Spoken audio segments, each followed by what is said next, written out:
folks, I have a really beautiful tenor ukulele to show you today. The top, back, and sides are some stunning Mastergrade koa. Really cool book match on this set. I really like it. And the maple binding is just like the perfect contrast to it, you know? I think I got this set from Bruce at Notable Woods. He sources and salvages koa in a really sustainable way, and I appreciate that.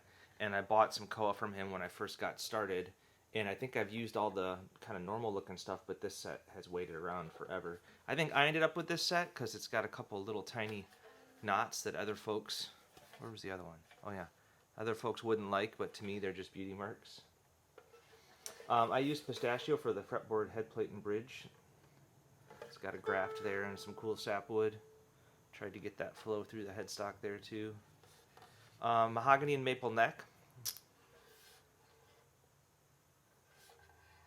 Yeah, and you know, koa, like all instruments that have one wood top, back, and sides, have a slightly different voice than like a spruce top instrument would. But koa has it's not the loudest sound, but it's got a particular roundness to it that's got a beautiful tone that I really appreciate.